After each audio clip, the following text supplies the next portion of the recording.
BA तृतीय वर्ष,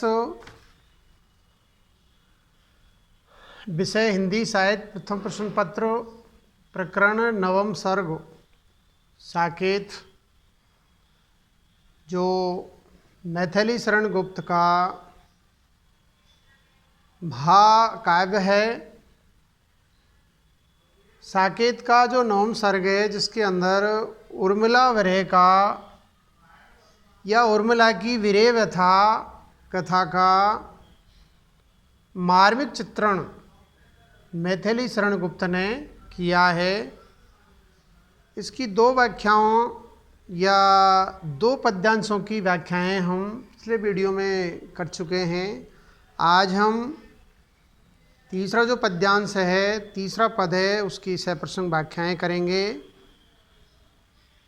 कृपया करके छात्राएं प्रस्तुत वीडियो को ध्यान से देखें, सुनें, इसका विवेचन विश्लेषण करें और साथ में वीडियो को लाइक करें, कमेंट करें, सब्सक्राइब करें। तीसरा पद, उस रुदंती ब्रैणी के रुदन रस के लेप से और पाकर ताप उसके प्रिय विरह विक्षेप से, वर्ण वर्ण सदैव जिनके हो विभूषण कर्ण के, क्यों न बनते कवि जनों के ताम्रपत्र सुवर्ण के, पहले आँखों में थे मानस में कूद मगन प्रिय अब थे, छींटे वहीं उड़े थे बड़े बड़े अश्रुबे कब थे, उसे भौतती विरह के एक दंड की चोट, धन सखी देती रही निज यत्नों की ओट। अब हम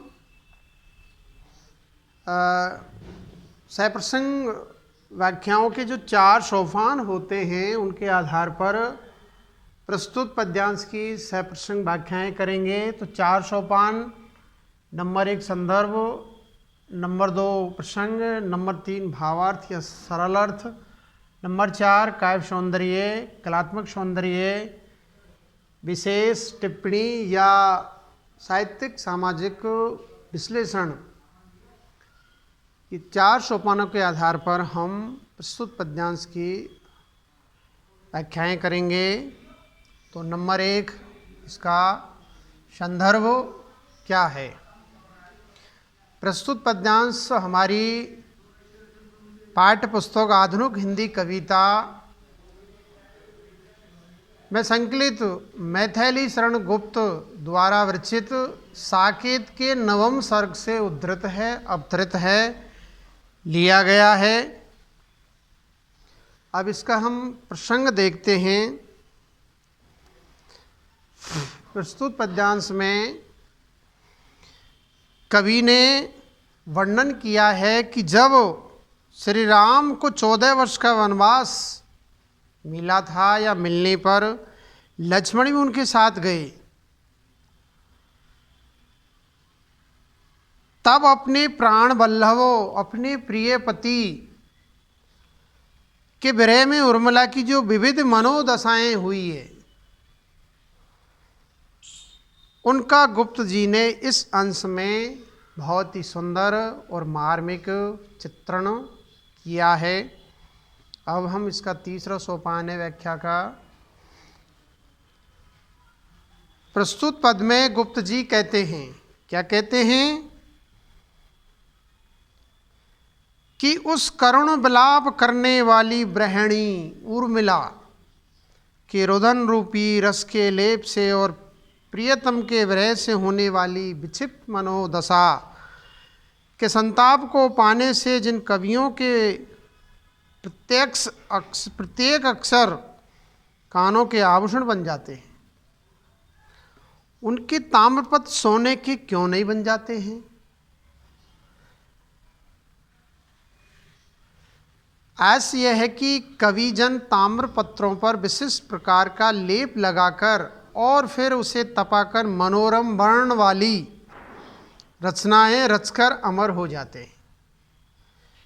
वे कविजन जब उर्मिला के करुण विलाप से युक्त और अतीव संतापकारी विरह वियोग का मार्मिक वर्णन करने लगते हैं, तब उनकी वह कर्ण प्रिय रचना सोने से भी अधिक कीमती और संग्रहणीय बन जाती है।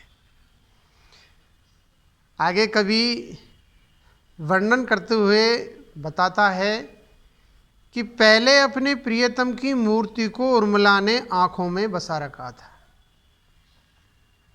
वह मूर्ति अब उसके मानस में बस गई, उसके हृदय में आ बसी, और वह उस मूर्ति के ध्यान में मग्न हो रही थी। उर्मिला के विरह के अश्रु के छींटे भी अब मानस में स्थित प्रियतम पर पड़ रहे थे। वे अश्रु अब केवल बड़े बड़े ने होकर भावावेश के अनुसार बन गए थे। अपने प्रियतम लक्ष्मण के विरह में अतिशय व्यथित उस उर्मिला के लिए दंड की एक चोट बहुत थी, अर्थात अतीव असह्य थी, जो कि उसकी सखी उसे अनेक प्रयत्नों की ओर से देती रहती थी। आज यह है कि उर्मिला को बार बार अपने प्रियतम का स्मरण हो आता था और वह अतिशय विरह वेदना से व्यथित रहती थी। ऐसे में सखियां उसे सांत्वना देने का प्रयास करती रहती थी। प्रारंभ की अब हम इसका चौथा सोपान काव्य सौंदर्य, कलात्मक सौंदर्य को देखते हैं। प्रारंभ की 4 पंक्तियों में कवि पौड़ोक्ति का चमत्कार है। श्रेष्ठ रचनाएं करने पर ही कवि जनों ने ताम्रपत्र स्वर्ण के बनते हैं, और उर्मिला का विरह वर्णन अति श्रेष्ठ रचना है, प्रशंसा और पुरस्कार योग्य है। पतिव्रता उर्मिला की विरह वेदना एवं विलाप का मार्मिक चित्रण हुआ है। उक्त पद्यांश में अनुप्रास, यमक, पुनरुक्ति, प्रकाश, रूपक, काव्यलिंगी अलंकार का सुंदर प्रयोग हुआ है, और उक्त पद्यांश की भाषा सहज, सरल, सुबोध और कवि के भावों को व्यक्त करने में पूर्ण रूप से समर्थ और सशक्त है। अब हम चौथा पद्यांश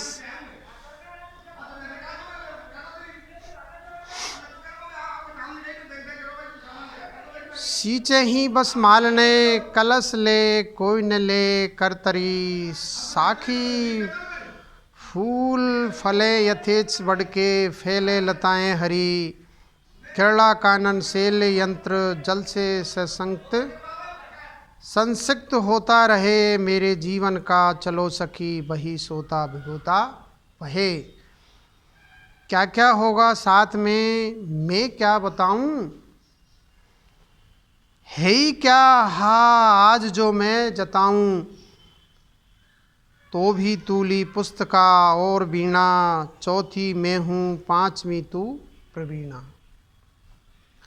अब हम कवि वाक्यांश या व्याख्या के 4 सोपान होते हैं। संदर्भ, प्रसंग, भावार्थ, काव्य सौंदर्य, उसके आधार पर प्रस्तुत पद्यांश की हम सप्रसंग व्याख्याएं करेंगे। तो नंबर 1 इसका संदर्भ। प्रस्तुत पद्यांश हमारी पाठ्यपुस्तक आधुनिक हिंदी कविता, जो BA तृतीय वर्ष के प्रथम प्रश्न पत्र में संकलित है, और ये पद्यांश मैथिली शरण गुप्त द्वारा विरचित साकेत के 9वें सर्ग, जिसमें उर्मिला की विरह व्यथा का चित्रण हुआ है, उससे उद्धृत है, अवतरित है। इसका अब हम प्रसंग देखते हैं। दूसरा सोपान। प्रस्तुत पद्यांश में कवि ने उर्मिला की विरह व्यथा का वर्णन किया है तथा उसकी अभिलाषा को मार्मिक सुंदर अभिव्यक्ति प्रदान की है। अब इसका तीसरा सोपान, व्याख्या का भावार्थ। प्रस्तुत पद में कवि वर्णन करते हुए कहता है कि उर्मिला विरह व्यथा से पीड़ित रहती थी। वह चाहती थी कि मालने कलशों से उपवन के पेड़ पौधों की केवल सिंचाई करें, उन्हें सदा हरे भरे रखें, बढ़ने दे, परंतु कोई उन्हें कैंची से न काटे। वृक्ष यथेच्छ फले फूले बढ़ते रहें, लताएं हरी भरी बनकर फैलती रहें। किरड़ा उपवन का छोटा सा पर्वत यंत्र जल अर्थात रहेंट आदि के जल से सदा सींचा जाता रहे। हे सखी चलो, उसी उपवन में मेरा जीवन रूपी जल प्रवाह वहीं पर हृदय को भिगोता रहे। अर्थात मेरा जीवन रूपी उपवन ही विरह ताप से मुरझा रहा है, नेत्रों से आंसुओं का सोता निकल रहा है।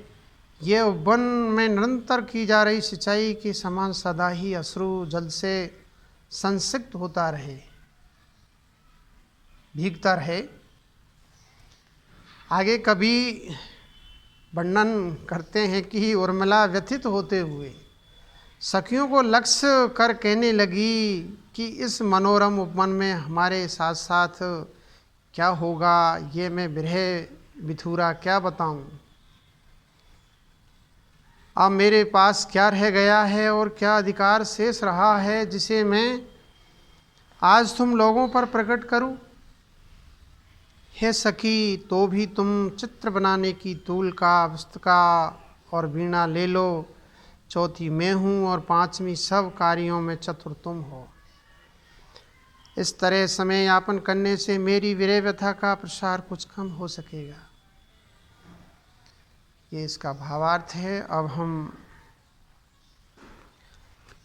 कलात्मक सौंदर्य, साहित्यिक, सामाजिक विश्लेषण देखते हैं। उर्मिला की विरह वेदना का चित्रण करने में प्रकृति का उद्दीपनकारी रूप का प्रस्तुत पद्यांश में निरूपण हुआ है। इसमें उर्मिला की समय यापन की युक्ति भी वर्णित की गई है कि किस प्रकार से एक एक क्षण को वो किस प्रकार से व्यतीत करती है, निकालती रहती है। 14 वर्ष का समय निकालना बहुत मुश्किल का काम होता है एक गृहिणी के लिए। उक्त पद्यांश में अनुप्रास, परिकर, रूपक, आक्षेप अलंकारों का सुंदर प्रयोग हुआ है। भाषा तत्सम प्रधान एवं परिनिष्ठित है। कवि के भावों को व्यक्त करने में पूर्ण रूप से सशक्त और समर्थ है। अब अगला 5वां पद है, उसकी सप्रसंग व्याख्याएं करते हैं। पहले पढ़ते हैं। कौन सा दिखाऊं दृश्य बन का बता मैं आज, कौन सा दिखाऊं दृश्य बन का बता मैं आज।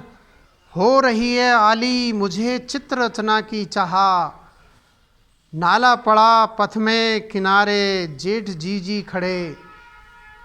अम्बु अवगाहा आर्यपुत्र ले रहे था, किंबा वे खड़ी हो घूम प्रभु के सहारे। आहा तलवे से कंटक निकालते हो ये करहा, अथवा झुकाए खड़े हो ये लता और जीजी। फूल ले रही हो प्रभु दे रहे हो बाबा। अब हम 4 सोपानों के आधार पर प्रस्तुत पद्यांश की सप्रसंग व्याख्याएं करेंगे। तो नंबर 1 संदर्भ। प्रस्तुत पद्यांश हमारी पाठ्यपुस्तक आधुनिक हिंदी कविता में संकलित मैथिली शरण गुप्त द्वारा विरचित साकेत महाकाव्य के 9वें सर्ग से उद्धृत है, अवतरित है। नंबर 2 इसका प्रसंग देखते हैं। विरह व्यथा से संतप्त पीड़ित उर्मिला अपने मनोभावों को मार्मिक अभिव्यक्ति देती है। यह अवतरण उर्मिला का कथन है। वे अपनी सखी को लक्ष्य कर कहती है, इशारा कर कहती है। क्या कहती है? अब इसका हम तीसरा जो सोपान है भावार्थ देखते हैं। उर्मिला कहती है, हे सखी मैं आज तुम्हें बन का कौन सा दृश्य दिखाऊं। तुम बताओ कि मेरे द्वारा की जाने वाली चित्र रचना में तुम्हें कौन सा दृश्य देखना है, क्योंकि आज मुझे चित्र रचना की इच्छा हो रही है, चित्र बनाने की मुझे प्रबल इच्छा हो रही है। वन का एक ऐसा चित्र है जिसमें मार्ग में बड़ा सा नाला बह रहा है, उस नाले के किनारे जेठ जीजी अर्थात श्री राम और सीता खड़े हैं। उस नाले को पार करके उन्हें आगे जाना है, इसलिए उस नाले के पानी में घुसकर मेरे प्रियतम उसके जल प्रवाह की स्थिति को जानना चाह रहे हैं। लक्ष्मण उस नाले की था ले रहे हैं, वे उस नाले की था ले रहे हैं। अथवा एक दृश्य ऐसा है कि वन में घूमने से थकी हुई सीता प्रभु श्री राम के सहारे खड़ी हुई है और मेरे प्रियतम उनके पैर तलवे से कांटे निकाल रहे हैं और वे करहा रही है। अथवा एक ऐसा दृश्य है कि प्रियतम एक लता को नीचे झुकाए खड़े हैं तथा जीजी सीता उससे फूल चुन रही है और उन्हें श्री राम को दे रही है। वह कितना सुंदर दृश्य है, अतः बताओ तुम्हें कौन सा दृश्य देखना है। तो उर्मिला अपनी सखी से प्रस्तुत चित्र का या दृश्य का वर्णन करती है। अब हम इसका चौथा सोपान काव्य सौंदर्य या साहित्यिक विश्लेषण देखते हैं। उक्त पद्यांश में या प्रस्तुत पद्यांश में उर्मिला की भावुकता, कल्पनाशीलता एवं विरह व्यथा में तन्मयता की सुंदर व्यंजना हुई है। चित्रांकन की अनुभूति वनमार्ग एवं वनवास की स्थितियों के अनुरूप चित्रित हुई है। प्रस्तुत पद्यांश की शब्दावली सरल सुबोध और भावव्यक्ति सुकोमल है। छंद की गति यति उचित रूप में प्रयुक्त हुई है और उक्त पद्यांश की भाषा शैली सहज सरल और कवि के भावों को अभिव्यक्त करने में पूर्ण रूप से सशक्त और समर्थ है। नंबर 6 छठा पद्यांश है, उसकी हम सप्रसंग व्याख्या करते हैं।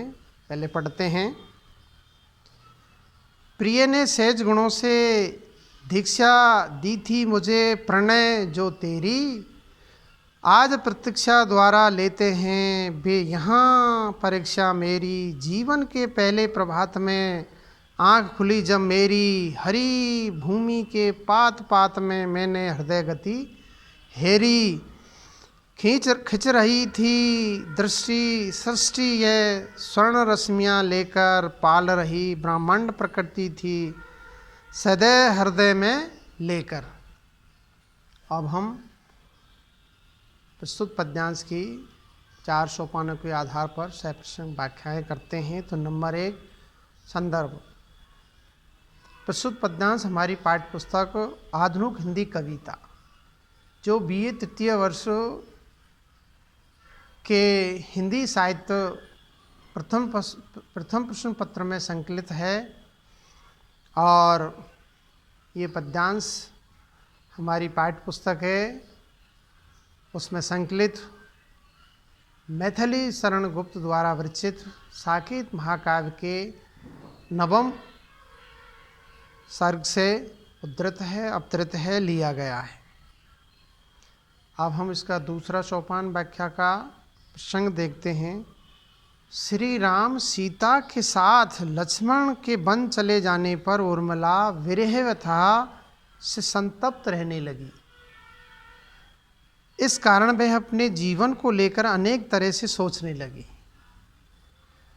यह अंश उसी प्रसंग में उर्मिला का कथन है। उर्मिला क्या कहती है? तो तीसरा जो व्याख्या का सोपान है, इसका भावार्थ सरल अर्थ देखते हैं। प्रस्तुत पद्यांश में उर्मिला कहने लगी कि मेरे प्रियतम ने मुझे सहज गुणों से पढ़ने की जो दीक्षा दी थी, प्रेम की जो दीक्षा दी थी, आज वे इस ब्रह काल की प्रतीक्षा करने के रूप में मेरी परीक्षा ले रहे हैं। अर्थात प्रणय की दीक्षा मिल चुकी, अब उसकी परीक्षा चल रही है और अब मुझे क्या है, परीक्षा में पास होना आवश्यक है। जीवन के पहले प्रभात में जब मेरी आंखें खुली, अर्थात मुझे संवेदना एवं आत्मीयता का ज्ञान मिला, तो तब हरी भरी धरती के प्रत्येक पत्ते में मैंने अपने हृदय की गति को देखा। उस समय प्रातःकालीन सूर्य की सुनहरी किरणों से मंडित यह सृष्टि सभी की दृष्टि आकर्षित कर रही थी और प्रकृति दयालु हृदय से इस समस्त ब्रह्मांड को पाल रही थी। जीवन के पहले प्रभात में जब मेरी आंखें खुली तो मैंने ऐसा मन भावन दृश्य देखा। ये इसका भावार्थ है। अब इसका चौथा सोपान कलात्मक सौंदर्य देखते हैं। प्रस्तुत पद्यांश में कवि ने प्रकृति का स्मरणात्मक एवं परिगणनात्मक चित्रण किया है और प्रस्तुत पद्यांश में अनुप्रास, यमक, रूपक, परिकर अलंकारों के साथ मानवीकरण अलंकार का सुंदर प्रयोग हुआ है। प्रस्तुत पद्यांश की भाषा शैली सहज, सरल, सुबोध एवं छंद की गति अति उचित रूप में प्रयुक्त हुई है और भाषा कवि के भावों को अभिव्यक्त करने में पूर्ण रूप से समर्थ और सशक्त है। सातवां पद देखते हैं।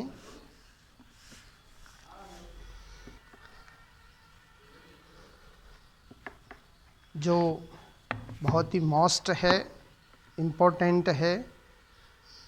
वेद ने तू भी भली बनी, वेद ने तू भी भली बनी, पाई मैंने आज तुझी में अपनी चाह घनी। नई किरण छोड़ी है तूने, तू भय हीर कनी। सजग रही हूँ सजग रही मैं साल हृदय में, ओ प्रिय विसिक अनी। ठंडी होगी देहन मेरी, रहे द्रगंबु सनी। तू ही उसे उष्ण रखेगी मेरी तपन मनी। आ अभाव की एक आत्मजे और ए दृष्टि जनी।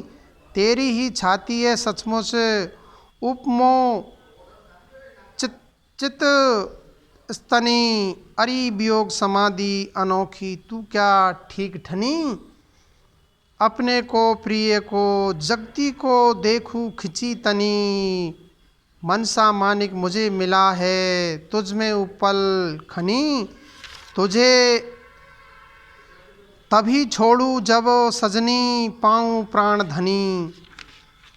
बहुत सुंदर और परीक्षा की दृष्टि से ये जो पद्यांश है वो बहुत ही महत्वपूर्ण है। तो कृपया छात्राएं ध्यान से इसका भावार्थ सुने। अब हम 4 सोपानों के आधार पर प्रस्तुत पद्यांश की सहप्रसंग व्याख्याएं करते हैं। तो नंबर 1, प्रस्तुत पद्यांश हमारी पाठ्य पुस्तक आधुनिक हिंदी कविता में संकलित मैथिली शरण गुप्त द्वारा विरचित साकेत महाकाव्य के 9वें सर्ग से उद्धृत है, अवतरित है, लिया गया है। नंबर 2, इसका प्रसंग देखते हैं। प्रस्तुत अवतरण में कवि ने उपेक्षित उर्मिला के हृदयगत भावों का जो सूक्ष्म चित्रण किया है वह अद्वितीय है, जो शायद ही कहीं और देखने को मिले। इस अवतरण में कवि ने विरह की मार्मिक वेदना का सशक्त चित्रण प्रस्तुत किया है। ये इसका संदर्भ हो गया। अब हम इसका भावार्थ देखते हैं। पति लक्ष्मण के वन चले जाने पर विरहानुभूति की साक्षात प्रतिमा उर्मिला वेदना का भी स्वागत करती है, उसका भी वेलकम करती है, क्योंकि यह उसके प्रिय द्वारा प्रदत्त है, भेजा गया है। वेदना को संबोधित करते हुए वह कहती है कि हे वेदने, हे वेदना, यद्यपि सभी तुझसे बचकर रहना चाहते हैं, पर मेरे लिए तो तू वास्तव में बहुत अच्छी है, क्योंकि मैंने तुझ में ही आज अपनी समस्त इच्छाओं को पा लिया है, प्राप्त कर लिया है। अर्थात तूने ही मुझे मेरी सुप्त इच्छाओं को जागृत करके उनका मान कराया है, उनका भान कराया है।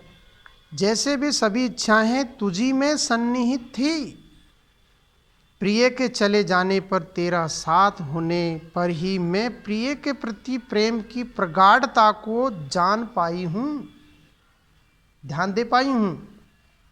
तू मेरे लिए हीरे की उस कली के समान है जिसने मेरे हृदय में आशा की एक नवीन ज्योति जगा दी है। कहने का भाव यह है कि तू मेरे हृदय में प्रिय की याद को सदैव बनाए रहती है, जिससे मेरा हृदय प्रिय की स्मृति रूपी प्रकाश से युक्त रहता है। ओ प्रिय की स्मृति रूपी बाण की नोक के समान हृदय में चुभने वाली वेदने, तू सदा ही मेरे हृदय में चुभती रहे, जिससे मैं सदैव चेतन रहूं और मेरे हृदय में प्रिय की स्मृति सदैव बनी रहे। मेरा यह शरीर कभी भी ठंडा नहीं होगा, मैं मरूंगी नहीं। शरीर ठंडा होने से तात्पर्य मैं मरूंगी नहीं, चाहे ये मेरे इन निरंतर बहने वाले आंसुओं से कितना ही भीग जाए, क्योंकि हे मेरी सूर्यकांत मणि, तू उसे सदा ही अपनी उष्णता से गर्म रखेगी। उर्मिला आगे कहती है, अपनी वेदना को वर्णित करती हुए आगे कहती है कि हे प्रिय के अभाव में जन्म लेने वाली वेदने, तू अभाव की एकमात्र पुत्री है, तन्या है। प्रिय के दिखाई न देने पर ही तेरा जन्म होता है। वास्तव में तेरी छाती की उपमा ही दूध के स्तनों से दी जा सकती है। कहने का तात्पर्य है कि जिस प्रकार माँ अपने बच्चों को कभी नहीं छोड़ती, स्तनपान कराती रहती है, उसी प्रकार वेदना प्रिय के चले जाने पर उर्मिला को हृदय से लगाए उसको देखकर कहती है, हे वेदने, तू एक अनोखी वियोग की समाधि है। जिस प्रकार योगी ध्यान अवस्था में एकाग्रचित्त होकर उसी की स्मृति में लीन रहता है, तूने बड़ा अच्छा ठाठ बनाया हुआ है। तेरे इस रूप के कारण ही मैं स्वयं को, अपने प्रिय लक्ष्मण को और इस संसार को कभी आसक्ति के भाव से देखती हूँ और कभी अनासक्ति के भाव से देखती हूँ। कहने का भाव यह है कि कभी ये सब मुझे बहुत अच्छे लगते हैं और कभी मेरी इनके प्रति बिल्कुल अनासक्ति हो जाती है। वेदना को पत्थर की कहान कहकर संबोधित करती हुई उर्मिला कहती है कि तुझी में मुझे अपने मन जैसा माणिक मिला है, यानी मन भावन माणिक मिला है। हे वेदना, तुझी से मुझे क्या है, मन भावन माणिक मिला है। जैसे पत्थरों की खान से मणिक मिलता है, वैसे ही तुझ कठोर से मुझे मन जैसा कोमल पदार्थ मिला है। इसलिए तू मेरी प्रिय सखी है, अली है, आली है। तुझे मैं तभी छोड़ सकती हूँ जब मेरे प्राणों के धन लक्ष्मण मिल जाएंगे। लक्ष्मण के वापस लौटने से उर्मिला की वेदना समाप्त कैसे हो सकती है? तब तक मैं क्या है, वेदना से ग्रसित रहूँ। तो ये इस पद्यांश का भावार्थ है, सरल अर्थ है। अब चौथा सोपान काव्य सौंदर्य या साहित्यिक विश्लेषण, कलात्मक सौंदर्य। इस अवतरण में वेदना का मानवीकरण किया गया है। कवि ने अपनी अद्भुत व्यंजना द्वारा विरह वेदना को गृहिणी के लिए आवश्यक माना है, क्योंकि उसी से वह अपने प्रियतम को अपने निकट अनुभव करती है तथा हर क्षण उसी की स्मृतियों में डूबी रहती है। और प्रस्तुत पद्यांश की भाषा शैली सहज, सरल और सुबोध है। कवि के भावों को व्यक्त करने में पूर्ण रूप से समर्थ और सशक्त है। आज इतना ही, और कल पढ़ेंगे। तो प्रस्तुत वीडियो को छात्राएं ध्यान से देखें, इसका विवेचन विश्लेषण करें और विवेचन विश्लेषण करने के उपरांत इसको लाइक करें, कमेंट करें, सब्सक्राइब करें। सब्सक्राइब करने में किसी तरह की कोई कोताही ना बरतें। धन्यवाद, नमस्कार।